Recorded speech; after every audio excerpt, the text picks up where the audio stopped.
You do have one guy who, yeah, he's smaller, but he's a top fighter. He can punch, and he's fighting a guy who's not a top 12 fighter.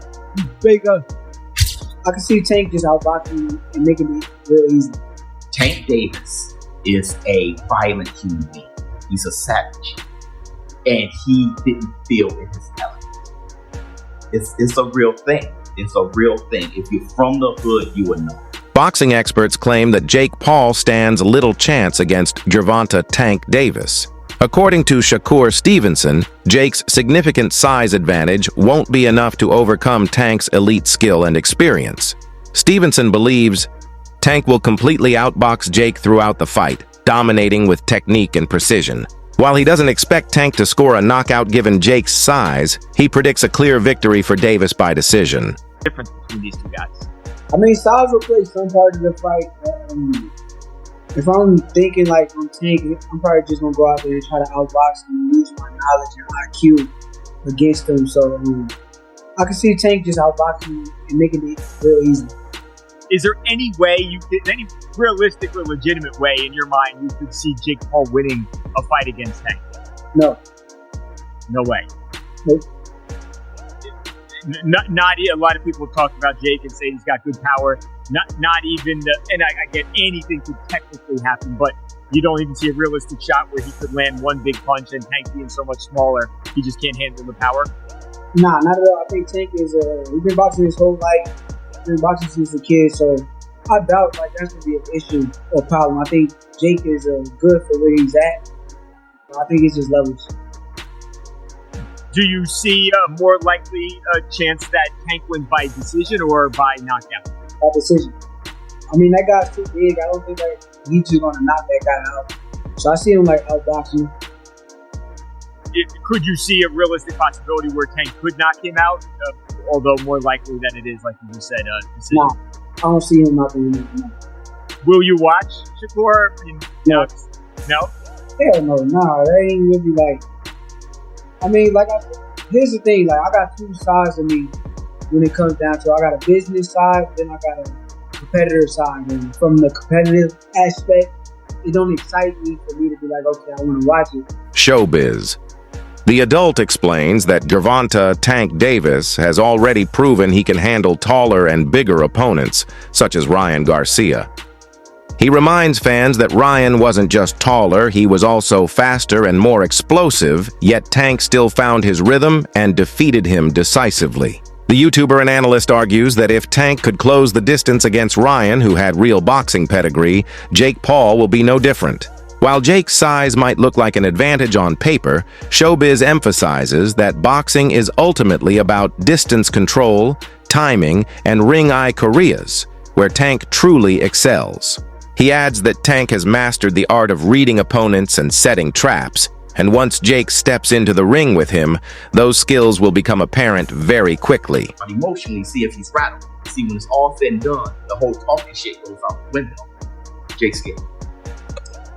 And let me tell you this too.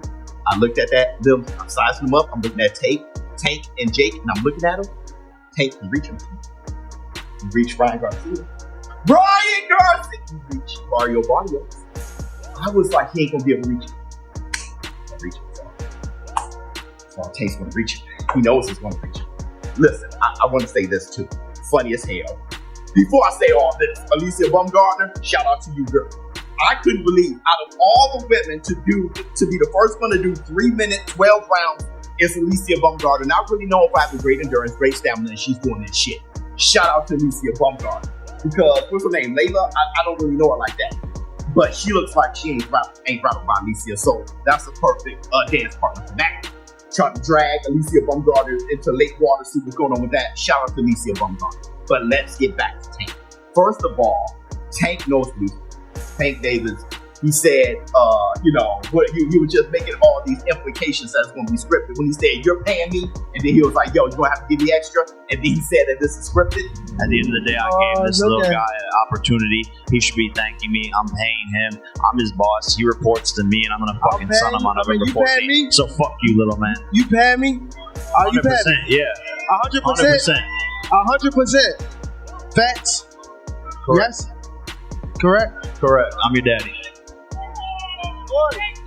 Chris Algieri praises Gervonta Davis for his remarkable ability to draw massive attention every time he fights. According to Algieri, modern boxing isn't just about skill, it's about who can captivate fans and bring energy back to the arenas. Tank has become a symbol of this new era, generating excitement that attracts both hardcore boxing fans and casual viewers alike. Algieri also acknowledges that Jake Paul, despite lacking Tank's technical ability, has played a key role in reigniting mainstream interest in the sport.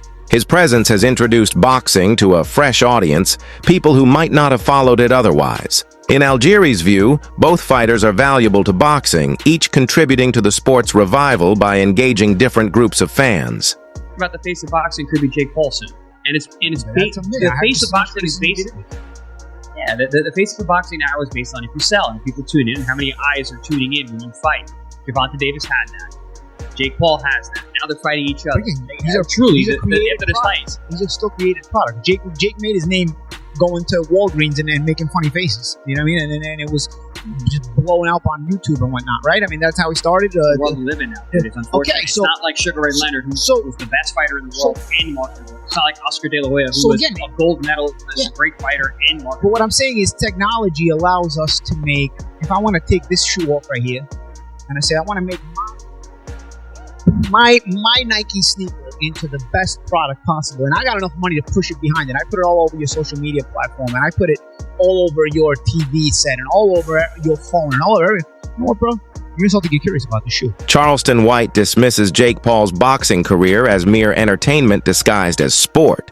He argues that none of Jake's fights have carried the authenticity of true professional bouts, describing them instead as carefully staged exhibitions designed to generate views and money. According to White, Jake has yet to face a genuine top-tier boxer who could truly test his skill, endurance, and composure. His comments echo the sentiments of many boxing purists who believe Jake is exploiting the sport as a marketing tool rather than respecting it as a craft. White insists that if Jake ever steps into the ring with someone like Gervonta Davis, the gap in ability will be undeniable. Davis's elite training, sharp reflexes, and experience against world-class opponents would quickly expose Jake's limitations. In White's view, popularity can't mask the truth. Exhibitions don't create legends. Real fights do. YouTube boxing and what people say is going on in the media, without a doubt, I think Charleston White is 100% right about that. Don't believe anything you hear. Don't believe anything you see. Wait to see how things play out, and ultimately everything will come out in the wash. Well, going into this fight with Gervonta Davis, I had my concerns about the fight because of he's the same type of reasoning that Charleston White used, except for mine is slightly different. I don't think that either one of these guys are going to try to do too much damage to each other. Number one, because if it's scripted, which more than likely to an extent it will be, Gervonta Davis is not going to put himself in a situation where Jake Paul is going to actually be able to hurt him. And with these 12-ounce gloves on top of Gervonta Davis's hands, which is bigger, 2 ounces bigger, I do believe. Teddy Atlas, one of boxing's most respected analysts, compares the potential matchup between Jake Paul and Gervonta "Tank" Davis to the time Jake's brother Logan faced Floyd Mayweather. He explains that while Jake might have the physical advantage, Tank's experience and ring intelligence will be the deciding factors. Atlas describes Tank as a masterful dancer in the ring, a fighter who controls rhythm, pace, and energy with precision. Throughout his career, Tank has faced dangerous opponents and developed the instincts to dismantle anyone, regardless of their size. Jake, Atlas notes, lacks the sharpness and ring awareness required to compete at that level. He emphasizes that boxing isn't about size or muscle, it's about precision, timing, and control. With Tank, every movement is deliberate and every punch has purpose. So I liked this when I heard it. And no, I didn't like it, to be honest, for the optics and everything else I just said. But you do have one guy who, he's smaller, but he's a top fighter, he can punch. And he's fighting a guy who's not a top 12 fighter. He's bigger. What if he hits him on the chin? What if he hits him on the chin? that's what it'll wind up selling, and that's what it'll wind up selling. The what if? What if Tank makes him do a cha-cha? He hits him on the chin, and Jake Paul, we're gonna find out if he can dance. Whoa! You know, do the cha-cha. That's what's gonna sell it, and you can't argue that what if. You can't. I know I get to places that other people won't go and everything else, but just dismiss stuff because it's easier to do that. It's safer to do that. You don't have to bows and arrows coming at you from people that argue with you because you did that. But I don't care. I've had bows and arrows my whole life. I don't care. But that's true. That what if? What if this guy who is a real good puncher, who is one of the best fighters in the world right now, what if he hits him? What if he makes a miss and he counters him? Or he jumps up in the air? Right! Showbiz. The adult also comments on Gervonta Tank Davis's personality outside the ring. He acknowledges that Tank may not be the most polished speaker or businessman, but that's not what makes him dangerous. Tank's confidence, Showbiz explains, comes from his upbringing, an environment that demanded toughness, not talk. He notes that Tank's body language at press conferences speaks volumes. He never appears intimidated, pressured, or out of place. When Tank stands across from his opponents, there's a silent energy that communicates far more than words ever could. Showbiz contrasts this with Jake Paul's media-savvy approach, pointing out that while Jake excels at promoting fights, Tank's aura and presence don't rely on marketing, they're built on authenticity and raw confidence. Tank Davis is a violent human being. He's a savage. And he didn't feel in his element. It's a real thing. It's a real thing. If you're from the hood, you would know. It's kind of like taking a guy from the block and putting him in the corporate world in a business meeting. He's going to be so out of his element that he's just, he doesn't even know how to argue without sounding like, I'm going to whoop your ass, I'm going to beat you. The way Jake was doing things, he had clowns coming out. Many believe that Gervonta Tank Davis would defeat Jake Paul, but some analysts urge fans to stay realistic and remember that weight classes exist for a reason. They emphasize that while Tank's power and explosiveness are unmatched at lightweight and super featherweight, stepping up against a naturally heavier fighter like Jake presents major challenges. In boxing, physics plays a crucial role. A 135-pound fighter moving up to face someone who walks around above 190 pounds faces clear disadvantages in reach, strength, and durability.